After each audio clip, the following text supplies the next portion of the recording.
Hi guys, welcome to this week's Star Wars Led special. Now, I'm just going to cut to the chase. Star Wars games have been a little lackluster under Disney. They gave the 10-year exclusive contract to EA in 2013, and we got Battlefront 1, which was okay but empty, Battlefront 2, which had the whole loot box controversy, even though it ended up being a pretty good game, but it's basically been finished and shelved at the start of this year.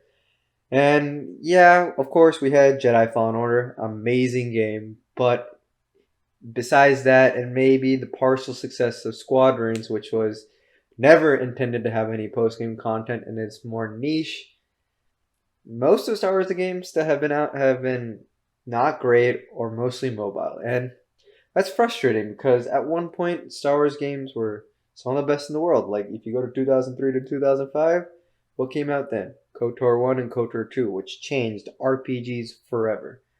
And yeah, I'm not saying games are better under LucasArts. LucasArts struggled a lot after like 2007. It was messy. They had the Force Unleashed games, but those felt over the top, and the second one was not well reviewed. And yeah, overall, there was a lot of problems with these games, and it seems to have continued under Disney, except instead of a lot of games that aren't great, we only got a few games that aren't so great overall. However, that's where these fans come in, and what 2022 slated to be the biggest year of Star Wars, and what hints at a KOTOR remake, and games from Ubisoft or Bethesda, like yeah, I mean Star Wars games seem like they're gonna have a great future, but yeah, where does it leave us fans? We haven't been able to taste anything great since Squadrons, and that was well over a year ago. And Jedi Fallen Order is now just a fleeting memory, and you can't play Battlefront 2 all the time. You're gonna lose a little bit of its luster. So, it's really come down to the fans doing something. And there's one game that I found in my search for building up hype into my own Star Wars fandom for 2022 with a slate of Andor, uh, Kenobi, Book of Boba Fett, hints at Rogue Squadron, maybe a teaser trailer, all the books like Shadows of the Sith and Brotherhood. Like, yeah, those are all great. And I can do that as a fan anticipating something, but it's always fun to be an interactive fan. And there's been someone called LastJawa, as I was doing my research for Star Wars games, who made a fighting game called Star Wars Force Combat. So basically, there's four main modes, five, I guess you can count them, and that's where my biggest issue is, because the fifth mode is the training mode, and yeah, it's meant for two players. It's not really meant for one person. You can't select each one and then play against each other. I've tried it. There's no computer behind it. It's mostly just to show you some basic moves and stuff. So it's more like a very mixed tutorial than it is a training mode, and I'd like to see that fixed. That is probably just my biggest issue with it in Alpha 4.1. Now, what we got though is we also have online, which is awesome. I've blurred and blacked out my host IP and my network IP. Don't need you guys seeing that, but yeah, I mean, you can connect directly to another person. There's no dedicated service to this, but it has options and it lets people play across distances. Hopefully, we'll be doing some of that on the Star Wars Lab, streaming on Twitch or YouTube Gaming or something in the future.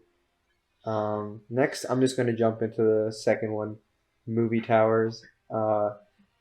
It essentially is like you fighting your way through different trilogies worth of material. I'm putting it on easy because I am not at all a good player at this game.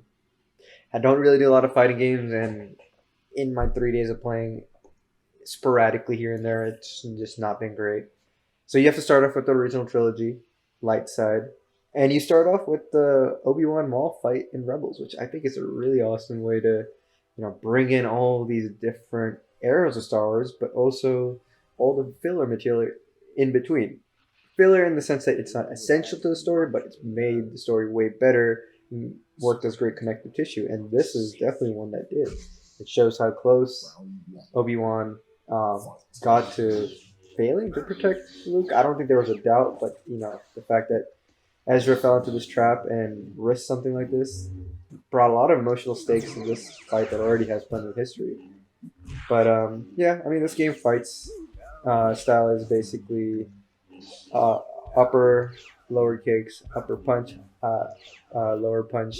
You got blocking, you got grabs. You can use force powers. Each character has their own unique combo. Their fighting styles all look different. Like no two double bladed people look the same. Like there might be some similarities, right? But it's not. It's for a fan game. It's really good that you can see that there's a real visual difference in the fighting styles. Um, One thing I'll note, I don't know if this is just because I play in easy mode or not, but if you back someone into a corner, or I guess the CPU, it's very easy to just land combos. Even by the time they like kind of reset, like I can just hammer out my T's and Y's and put them TTYT, and I get a custom combo. And I mean, it puts me in a great position to just win the game or even sometimes perfect that round. And how the game works is that whoever wins one round gets that first square filled in or hexagon, and then they're both reset to full bars instead of continuing, and you have to win best 2 out of 3. Simple as that. And yeah, I mean it's a fun game, but I think why I like movie towers a lot, having tried it out, is that after you win, right? Obviously, the story is not just done. Like yes, you get a cool fighting pose and whatnot, but now there's a purpose to it. You defeated them all. Now you're protecting the New Hope. And then many years later, what happens? Kenobi returns to aid a princess in the galaxy in turmoil. You get to see the classic Death Star fight between Vader and Obi-Wan, and it might have a little bit more energy than usual. But yeah, I mean that's the fun part of the games like this. They're interactive. You can do so much that maybe the movies don't thematically have time for or doesn't make sense for logistically, but sometimes you just want to play. And yeah, I'm not going to show that. I'm going to move on to what is actually the real training, honestly. It's the versus mode. You can do player versus player, but you can also do player versus CPU, which is very nice. Um, and I mean, like, let's just look at this roster. There's Luke, Obi-Wan, Ahsoka, Mara Jade. Then you got Yoda, um, Seven Sister, Darth Maul, Vader, Rey, Anakin, Satele Shan, General Grievous. Then you got Leia Nabosh and Darth Malgus and Count Dooku, and of course Kylo Ren. So there's so many characters you can just play as right now in this alpha, but there's way more characters that haven't, that you can play against, but you can't play as just yet. So many maps of the prequels. You get to see Mustafar Malachor from Rebels, Scarif. I mean, you could see Dathomir, Dagobah, original trilogy places. Yeah, Navarro. I mean, all the sequel stuff. And then there's this custom map that's Throne Room 3. And I ended up going with Mara against Leia just to see purple versus yellow. And Mara is, I don't know if it's from one of the audiobooks or something, but the voice is great. She fights exactly like I expect from trilogy. And I mean, purple blade and combat suit. It's an iconic look. Um, I'm going to just say it. I think Mara Jade has a chance of being recanonized. Maybe not in the way that like a Thrawn has, where you can keep almost everything, but like we're reached that point in Thrawn's story where he's changed drastically than who he was in the Thrawn trilogy. Zahn has written a lot of it, but now his story might be tied in with the Mandalorian verse. Like we don't know yet. And as far as Mara goes, she was very important to the Thrawn story. Maybe she shows up there. Maybe we get a lot of stuff with Luke. I'm not betting on it, but I think with Luke, trying to learn a lot from the High Republic way and learning a lot about, training his own students, what it means to be a Jedi, teaching other Jedi. Maybe he doesn't have the time for that necessarily. However, I think he still has time for some sort of romantic entanglement tied in with galaxy-saving shenanigans.